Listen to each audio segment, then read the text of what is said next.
Silverstone, April, the first race meeting of the year with a top-class entry of vintage machinery.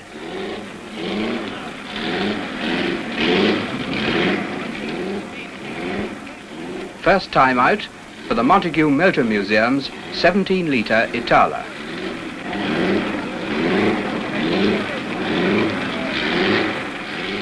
"20 litres of Metallurgique, the Fitzpatrick car.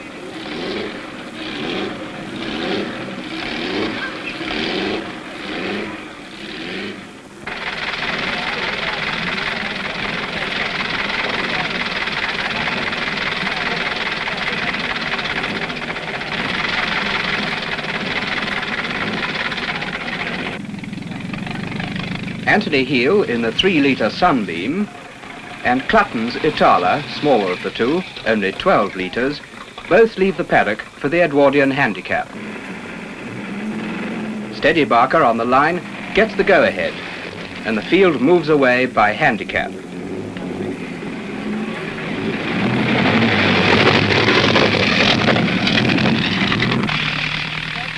Mann in the Hillman Cotalon and Williamson in the Mercedes, still only half rebuilt.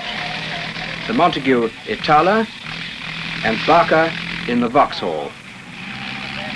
Anthony Heel went on to win in the 3-litre Sunbeam, with Williamson's Mercedes second.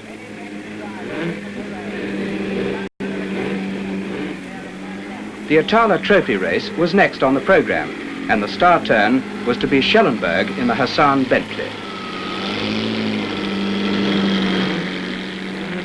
Jim Berry in the blown 2.3 and the Triangle Special were also joining battle, as was Burgle in his Bugatti. As the cars were lined up on the start, we knew that this race was going to be something to watch.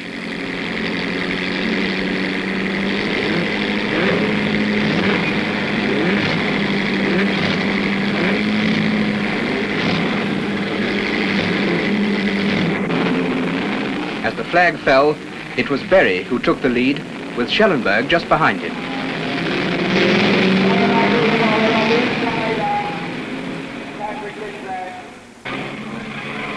After 2 laps, Schellenberg had hurled the Bentley past Berry and was drawing away.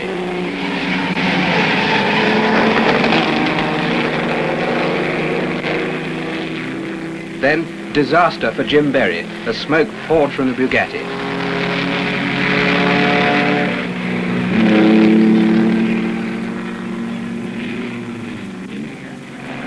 This put Schellenberg even further in the lead, but Berry fought back with the oil breather plugged with rag.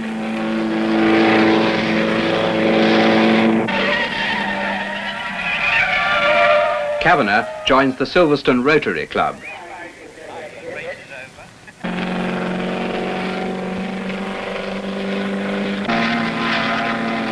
Gagan drives all out to win the handicap section, and Schellenberg deservedly wins the event outright.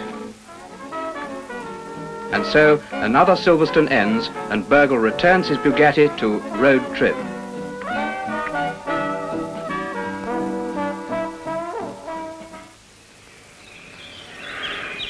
Cheshire, one of England's prettiest counties. Just the place to spend a summer weekend, particularly if you own an ERA.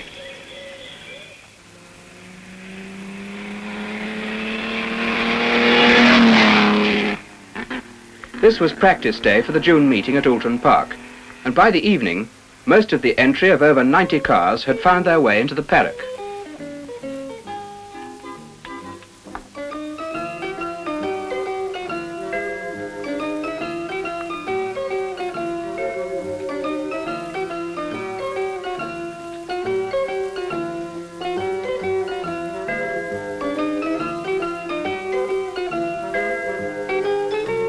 Practice was none too happy for some.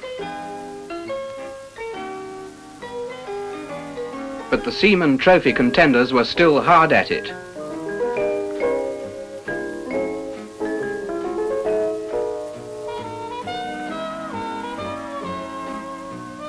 Sid Day was busy screwing the accelerator to the floor. Footett's AC Special with foot it, halfway up the exhaust pipe. Clifford's Alta developed every mechanical fault known to man and kept him busy throughout the weekend.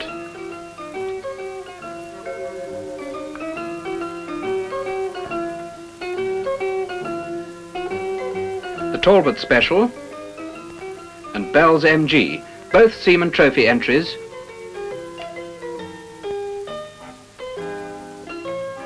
by the end of practice, Goodhue was happily at work rebuilding the ERA Delage.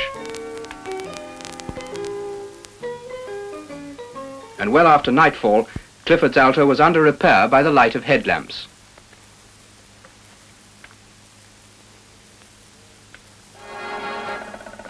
Came the dawn of race day, and the Bedouin encampment sprang to life.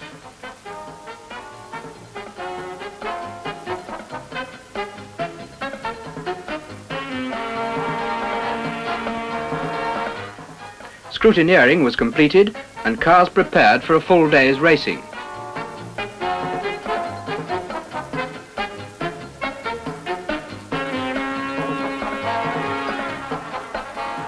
Moffat's Brescia Bugatti. Crowley Milling with the 2.9 Alpha.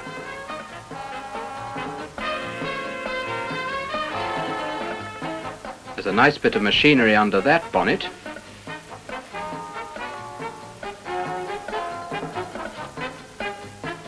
The track's cleared by the clerk of the course.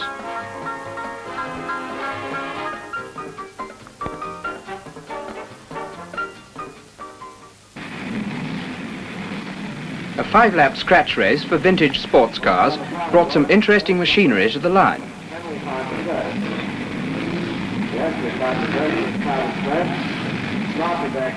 Moffat's Brescia Bugatti and Dudley Gagan's Type 37.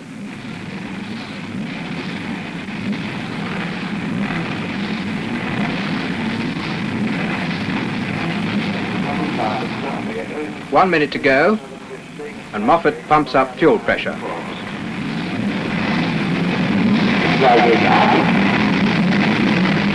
The flag's up, and Moffat shows why you should get behind the pit counter.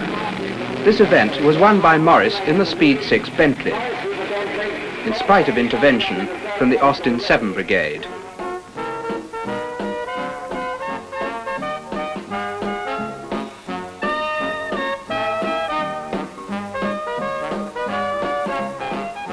Even Frank Lockhart couldn't catch him. Clifford was still hard at work on the Alta, with the Seaman Trophy about to begin.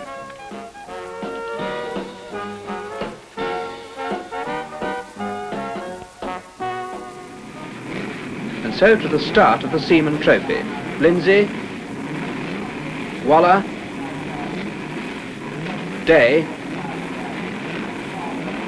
and Brown, all in the front row, all in ERAs. 1 minute to go, and a beautiful line-up on the start. Tim Carson decides that everyone on the grid should be sitting in a car.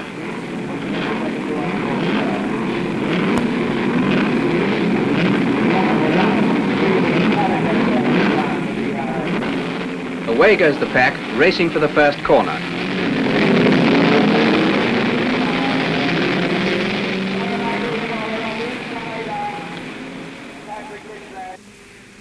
First down to Cascades is Sid Day.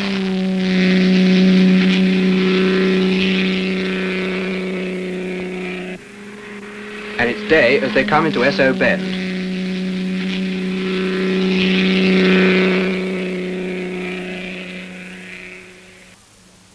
The slow motion camera shows Day hard pressed by Lindsay at the end of lap 1. The rest of the field were starting their own battles, but ERAs held the first 3 places.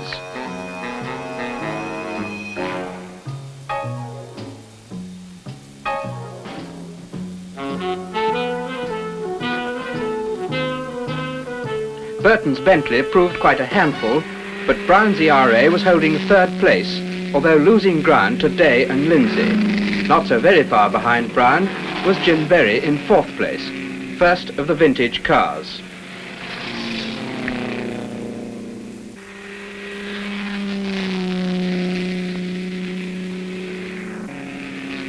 So the order stayed, with ERAs out in front and the pack sorting itself out.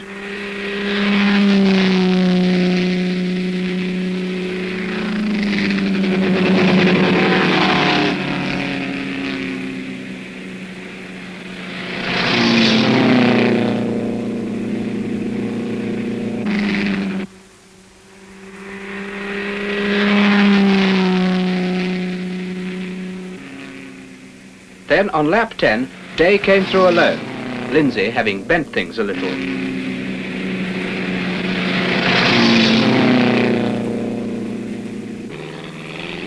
Scott's Maserati visited the pits misfiring badly, as did Neve's Bugatti.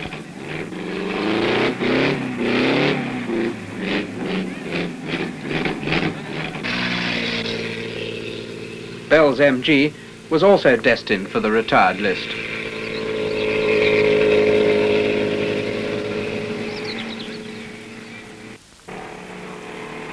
Then the drama really started. Waller came through first with Goodhue, closely followed by Day, catching up after a spin.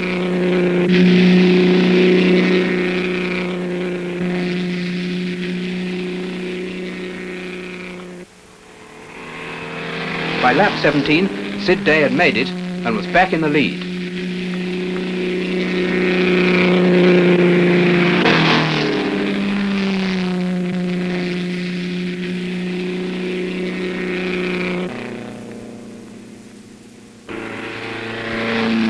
Burton's Bentley visited the pits with brake trouble. Sid Day entered his last lap with a comfortable lead.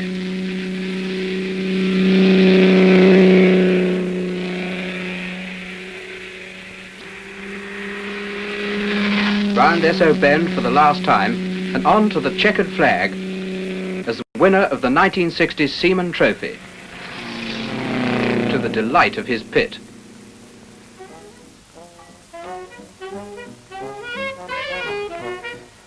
And so, to the congratulations. And a bit of Tim Carson's hedge is put round his neck.